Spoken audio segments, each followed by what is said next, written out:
মানুষ সবচেয়ে সেফ কখন থাকে জানেন? যখন কিছু হারানোর থাকে না। সবচেয়ে বেশি মানে মানুষ আস্তে আস্তে প্যারা খাওয়া শুরু করে যখন হারানোর কিছু আস্তে আস্তে আপনি পাইতে থাকেন বা হারানোর একটা রিস্ক থাকে। বার্সেলোনা এই সিজনে সোফার যেভাবে পারফর্ম করতেছে, যেইভাবে আমরা ভবিষ্যৎটা দেখতে পাচ্ছি, যেভাবে ট্র্যাজেক্টরিটা আগাচ্ছে, আমার মনে হয় সকল বার্সা ফ্যানদেরই বুকের ভিতরে যে আশাটা, বুকের ভিতরে যে ধরনের একটা আকাঙ্ক্ষা এবং যেই নতুনভাবে একটা স্বপ্ন দেখার জায়গা আমরা দেখতেছি, এটাই মূলত আমাদের সবচেয়ে ভয়ের কারণ। এবং কালকে আমার মানে ম্যাচের পরের রিয়াকশনটা অনেকের কাছে মনে হয়েছে যে খুব বেশি একটু কেমন জানি রিজিড, একটু সিরিয়াস অ্যান্ড স্ট্রিক্ট। আমি কালকে শুধু একটা জিনিসই চিন্তা করছি, সেটা হচ্ছে যে দেখেন, আমরা যদি হারতাম, মানে আমরা যদি জিতি, তাহলে সবাই বলবে আচ্ছা ঠিক আছে, মানে বার্সার তো জিতার কথাই ছিল। হারলে অনেক সমালোচনা শোনা লাগতো যে এরকম একটা সিচুয়েশনে মাদ্রিদের সব কিছু এগেনস্টে তারপরেও হারছি, সো ডেফিনেটলি সেটা আমাদের শোনা লাগতো। ওইটার একটা প্যারা আমি খাচ্ছিলাম, এটা মিথ্যা বলবো না। অ্যান্ড জিতলে যেটা আমরা কাইন্ড অফ একটা ন্যারেটিভ এখন শুনতেছি এই সিজন বার্সার, এরকম একটা ন্যারেটিভ আমরা শুনতে পাচ্ছি, উইচ ইজ নট রং। আমি এটার এগেনস্টে কিছু বলতে চাচ্ছি না, বাট আমার মনে হয় এই কথাটা যখন আমরা বলি, আমরা আমার মনে হয় একটু হিপোক্রিসি আছে জিনিসটার মধ্যে। কেন আমি একটু বলি, এখন এসে যদি আপনি বলে ফেলেন খুব সহজেই এই সিজন বার্সারই, আচ্ছা বার্সা এই সিজনটা করুক, যা ইচ্ছা করুক, ন্যারেটিভ তো এটা ছিল না সিজন শুরু হওয়ার আগে। সিজন শুরু হওয়ার আগে আপনারা যদি একটু মনে করে দেখেন, আমি এটা মানে স্পেসিফিক্যালি মাদ্রিদ ফ্যান বা মাদ্রিদ বেজের কথা বলতেছি না, আমি ওয়ার্ল্ড ফুটবলের কথা বলতেছি। আই স্পেশালি রিমেম্বার ESPN, মানে আমরা যদি কাউকে ক্লাউন বলতে চাই, আমার মনে হয় ESPN-এর পাণ্ডিতরা পৃথিবীর সবচেয়ে বড় ক্লাউন। গুন্ডোগান চলে যাওয়ার ইস্যু নিয়ে থেকে শুরু করে, রাফিনিয়াকে বেচা থেকে নিয়ে শুরু করে, জাভির ফেইল্ড অ্যাটেম্প্ট থেকে নিয়ে শুরু করে, সব কিছু মিলায়ে আমি জানি না কী সমস্যা, বাট ESPN মোটামুটি যেটা বুঝাইতে চাইছে যে এই ক্লাব মাটির সাথে মিশে গেছে, রেলিগেটেড হয়ে গেছে, এর থেকে বাজে আর কোনো কিছু হওয়া সম্ভব না। অন্যদিকে যেহেতু এমবাপে চলে আসছে, খেলা তো শেষ, এভরিথিং ইজ ফিনিশড। অ্যান্ড এটা জাস্ট ESPN না, এটা বিভিন্ন জায়গায় স্ক্যাটার্ড, আইসোলেটেড, অনেক কিছু মিলায় অনেক ধরনের ক্রিটিক্স, ফ্যান্স, গ্রুপস, জার্নালিস্ট সবাই আমাদেরকে কমপ্লিটলি রুল আউট করে দিছে। সো যেই সিজনে আপনি আমাদেরকে রুল আউট করে দিয়েছেন, যেই সিজনে আপনারা আমাদেরকে গণাই ধরেন নাই, আমাদেরকে যাচ্ছে তাই বলছেন, আমাদেরকে বলছেন it's a finished club, damage club, Laporta corrupted, this club is মানে হ্যাজ নো আইডিয়া ওরা কী করতেছে, ফাইন্যান্সিয়ালি ব্যাংকরাপ্ট। অ্যান্ড যখন এই সবগুলো অ্যাডভার্সিটিজের মুখে লিটারালি ঝামা মেরে আমরা এখন পর্যন্ত আল্লাহর রহমতে ট্রেবলের কাউন্টিংয়ে আসি,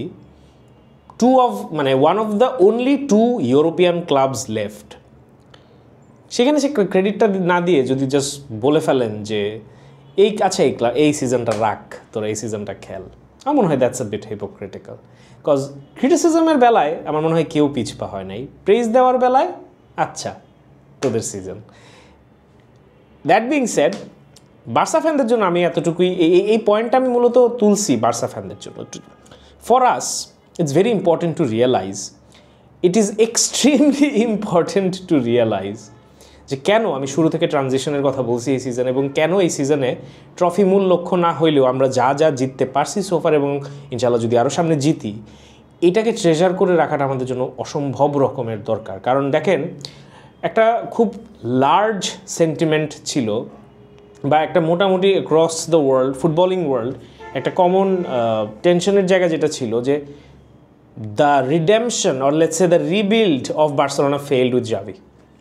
কারণ জাভির আশাটাকে মিডিয়া হোক, ইলেকশনের জন্য হোক, স্পোর্টিং রিজনে হোক, জাভির পাস্ট হিস্ট্রি উইথ বার্সেলোনা হোক, সব কিছু মিলায় আসলে দেখাই হচ্ছিল ওই একটা মানে মাসায়া, একটা কাইন্ড অফ ওই আইকনিক একটা সেভিয়ার ফিগার, যেরকম গুয়ার্দিওলা ছিল, যেরকম মাদ্রিদের জন্য জিদান ছিল, যেরকম ক্লপ ছিল লিভারপুলের জন্য, ওই রকম একটা ফিগার হয়ে হয়তোবা আসবে জাভি বার্সেলোনাকে আবার রেস্কিউ করার জন্য। সো ফার্স্ট সিজনে ওইটার আমরা গ্লিমসও দেখতে পাইছি, মানে ভাঙ্গাচুরাও না, লিটারেলি রিজেক্ট প্লেয়ার দিয়ে রিয়াল মাদ্রিদকে 4-0 গোলে হারাইছে, 2টা কাপ জিতছে।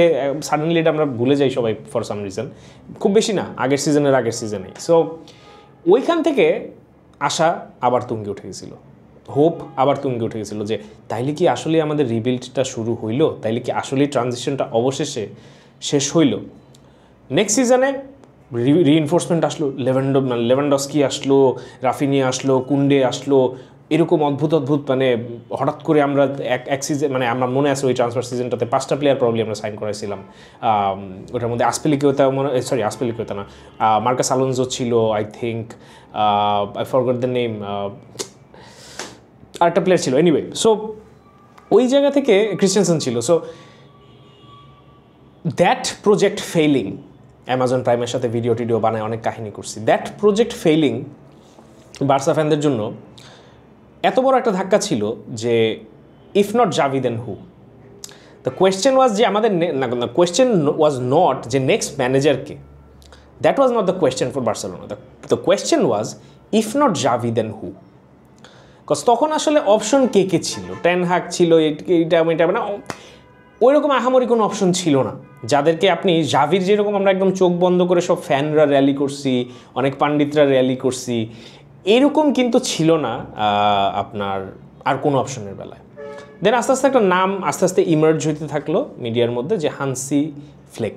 সে ইন্টারেস্টেড বাট বোর্ড অতটা ইন্টারেস্টেড না, ল্যাঙ্গুয়েজ ব্যারিয়ার আছে, বিভিন্ন ধারার ফুটবল খেলে, বার্সা ডিএনএর সাথে পরিচিত না, এই ধরনের মানে এই ধরনের কিছু কথাবার্তা আসতে থাকলো। সো সেই জায়গা থেকে জাভি চলে যাওয়ার পর উই হ্যাভ নো রাইট, মানে we had technically no right to have this kind of season. So আমাদের আশা ভরসা স্বপ্ন সব কিছু শেষ হয়ে গেছিলো, কারণ যে প্লেয়ারগুলো আসছিল ওগুলোও ফেল করতেছিল। লেভানডস্কি কাতারে যাওয়ার আগ পর্যন্ত একটা ফর্মে ছিল, আসার পর কমপ্লিটলি গন। রাফিনিয়াকে আমরা বুঝতেছিলাম যে he was going to be a flop. Defensive যে টেম্পোরারি রিইনফোর্সমেন্টগুলো ছিল মার্কাস আলোনজো মানে কাজ করতেছিল না। অ্যান্ড অন্যদিকে there were a few promising names like Pedri and Gavi and stuff like that, Ansu Fati, ওদিকে পেদ্রির ইঞ্জুরি হলো, ওদিকে আনসু ফাতির ইঞ্জুরি হলো। সো সব কিছু আসলে ডাউনওয়ার্ডই ছিল। সো এই এতগুলা কথা বলার পিছনে রিজন এইটা যে এই সিজনটা জাস্ট ধরে নিয়েন না যে এই সিজনটা বার্সার, এই হেলায় ফেলায় কথাটা জিনিসটা নিয়ে নিয়েন না। এই সিজনটা বার্সার করার জন্য যে জিনিসটা অ্যাচিভ করতে হয়েছে, যে জিনিসগুলোকে পসিবল করতে হয়েছে, যে জিনিসগুলো ফর্চুনেটলি আমরা পারছি করতে, এইটা অস্বাভাবিক, এটা অবিস্মরণীয়। এবং আমি জানি না সিজনটা শেষ ফাইনালি কিভাবে হবে, বাট চ্যাম্পিয়ন্স লিগের আমি সিজনের শুরু থেকেই বলছি আমার চ্যাম্পিয়ন্স লিগের কোনো দাবি নাই। লা লিগার আমার একমাত্র দাবি আছে, লা লিগাটা আমি জিততে চাই। আমাকে যদি সিজনের শুরুতে আপনারা বলতেন যে কোন ট্রফিটা তুমি জিততে চাও, আমি অকপটে বলে দিতাম লা লিগা আগে, তারপরে ভাই কিছু পাইলে পাইছি, না পাইলে নাই। সো আমার কাছে পার্সোনালি এটার সাথে আপনাদের অ্যাগ্রি করা লাগবে না। La Liga is the most important, Champions League is the biggest, নিঃসন্দেহে। সো ওই জায়গা থেকে লা লিগার আমার কেন আমি লা লিগাকে এমফাসিসটা দিচ্ছি এখানে, যে লা লিগা আসলে দেখা একটা টিম কনসিস্টেন্টলি কতটুক গ্রো করছে, কতটুক ডেভেলপ করছে, তাদের খামতি কোথায়, তাদের স্ট্রেংথ কোথায়, এটা আপনি ক্লিয়ারলি দেখতে পাবেন হচ্ছে লা লিগায়, because it's a marathon and because এখানে you need different kind of একটা গেম প্ল্যান এবং ওয়ার স্ট্র্যাটেজি। সো আমি জানি না সিজন কীভাবে শেষ হবে, এবং আমি আসলে কেয়ারও করি না সিজন কীভাবে ফাইনালি শেষ হয়, বিকজ এই সিজনটাতে হোয়াট উই হ্যাভ অ্যাচিভড, এটা আসলে মানে আমাদেরকে ওই স্বপ্নটা দেখায়, ওইটা আমাদেরকে এই সিজনে এমন একটা জিনিস দিছে যেটা আমাদের ভয় পাওয়ায়, সেটা হচ্ছে হারানোর কিছু।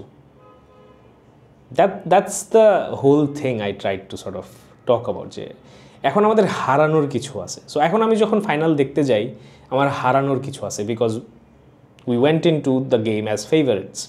এখন আমি যখন লা লিগার কথা বলি আমার হারানোর কিছু আছে, বিকজ উই আর লিডিং। এখন আমি যখন চ্যাম্পিয়ন্স লিগের সেমিফাইনালের কথা বলি হারানোর কিছু আছে, because I have deemed Barcelona as the favourites. Suddenly as Barcelona fans আমাদের হারানোর কিছু আছে, and that itself is a huge achievement. So ওই জায়গা থেকে আমি আসলে নিজেকে একটু কি বলবো, মার্জিত রাখি, সীমিত রাখি, কারণ ভাই আমার হঠাৎ করে এই ক্লাবটার হারানোর কিছু আছে। সো এই ভিডিওটাতে মূলত আমি বেসিক্যালি যে জিনিসটা আপনাদেরকে বলতে চাই, যে অনেক কিছু সামনে আপনারা সম্মুখীন হবেন, স্পেশালি যারা ইয়াং ফ্যানরা আছেন, তারা বার্সেলোনার এইরকম এরকম কোনো মানে কি বলবো ফেজ হয়তো বা আপনারা দেখেন নাই। যারা 14-15 টাইমটা দেখছেন, 14-15 ওয়াজ আ সিঙ্গেল সিজন আমি বলবো। 13-14 ওইরকম কোনো আহামরি সিজন ছিল না, 15-16 ওইরকম কোনো আহামরি সিজন ছিল না। খারাপ হয়তো ছিল না, বাট আহামরি কোনো সিজন ছিল না। 14-15 ওয়াজ দ্য অনলি আহামরি সিজন। সো আপনারা বার্সা ফ্যানরা যারা ইয়াং, ধরেন কথার কথা 18-র পরে দেখতেছেন, অথবা 14-15 থেকেই দেখতেছেন, অথবা ধরেন পোস্ট গার্দিওলা ফেস থেকে দেখতেছেন, অথবা দ্য গার্দিওলা এরা দেখেন নাই, তাদের জন্য ইটস কমপ্লিটলি নিউ। তাদের জন্য ইটস কমপ্লিটলি একটা different kind of idea about Barcelona. এবং এইখানে আমি আপনাদেরকে একটা জিনিস বলতে চাই, একটা জিনিস আপনাদেরকে আমি আবারও স্মরণ করায় দিতে চাই। সেটা হচ্ছে যে বার্সেলোনা এমন একটা ক্লাব যেটা আমার ধারণা মতে কখনোই সাস্টেইনড এবং কনসিস্টেন্টলি 10 বছর, 15 বছর, 20 বছর ধরে ওয়ার্ল্ড ফুটবল ডমিনেট করার মতো টিম না। আমার মনে হয় কোনো ক্লাবই আসলে টানা 10, 15, 20 বছর ওইরকমভাবে ফুটবল ডমিনেট করে না। রিয়াল মাদ্রিদের একটা ফেজ গেছে আই থিঙ্ক 6 থেকে 13, it's a very dissent amount of time, যেখানে মাদ্রিদ বেশ ভালো স্ট্রাগল করছে। লিভারপুলেরটা আমরা জানি, ম্যানইউরটা আমরা দেখতেছি, চেলসি, আর্সেনালেরটা আমরা দেখছি, চেলসিটা মোটামুটি বলতে পারেন টুখেল যাওয়ার পর থেকে এরকম একটা ফেজ যাইতেছে। সো সব কিছু মিলে আসলে ওয়ার্ল্ড ফুটবলে কোনো ক্লাবই 10, 15, 20 বছর ধরে ডমিনেট করে না। টপগুলা টপ টিয়ারে থাকে, মিডগুলা মিড লেভেলে মারামারি করে। That's how it works, that's how it is.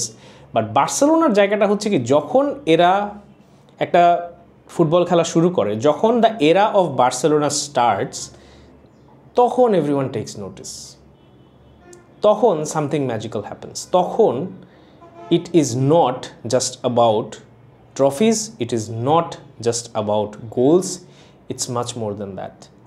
এবং as a new Barca fan, if you are a young Barca fan, এই জিনিসটাকে এনজয় করার চেষ্টা করেন, এই জিনিসটাকে চেরিশ করার চেষ্টা করেন, because that is the point of singularity, that is the মানে main differentiator, that is what makes you a culé, that is what a Barca fan should truly enjoy.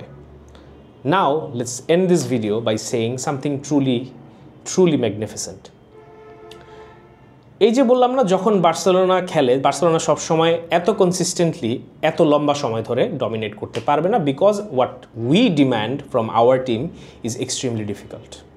It's beautiful football, it's effective football, and it is some of the best football that the world has ever seen. আমরা 2বার treble জিতছি, and এই সিজনে আমাদের 3য়বার treble জেতার সুযোগ আছে। And all 3 times there is a new manager.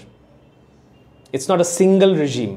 যে কথার কথা ধরেন স্যার অ্যালেক্স ফার্গুসনের একটা ফেজ গেছে যখন কথার কথা ম্যান ইউ ওয়াজ আনবিটেবল, ওয়েঙ্গারের একটা ফেজ গেছে যখন আর্সেনাল সিমড আনবিটেবল। এইরকম একটা প্যাটার্নে 2-3টা ট্রফি জিতা টানা, বা কথার কথা ধরেন একটা মনিউমেন্টাল ফিট অ্যাচিভ করা, maybe that is more viable, that is more feasible, and that is more attainable. কিন্তু এই পয়েন্টটা আমি এই জন্য মেক করতেছি, এই যে আমাদের সুযোগ 3বার ট্রেবল জিতার under 3 different managers in 3 different phases. It's not like যে ধরেন একদম আচ্ছা মানে টানা 3 সিজনে 3 ম্যানেজার আসছে, এরকম না। মোটামুটি 3টা ফেজে, মোটামুটি 3টা এরাতে। সো ওই জায়গা থেকে এটা আসলে ট্রুলি সিগনিফিক্যান্ট। এবং it's again what makes Barcelona so different, the philosophy, the identity that we blabber about so much. আমরা এত প্যাক করি যে আমাদের আইডেন্টিটি, আমাদের ফিলসফি, আমাদের ডিএনএ হইতে হবে, এই হইতে হবে, সেই হইতে হবে। That is what allows a club to potentially fight for 3 trebles under 3 different managers with 3 entirely different squads. That is something you do not find in any other club in this world. So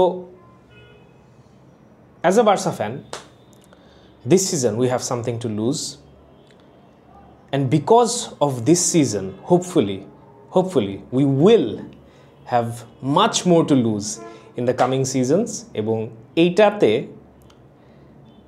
all I ask from my fellow coolers is to be patient, smart, resilient, and আমার কথা শোনা লাগবে না। If you want to follow anyone, just follow Hansi Flick,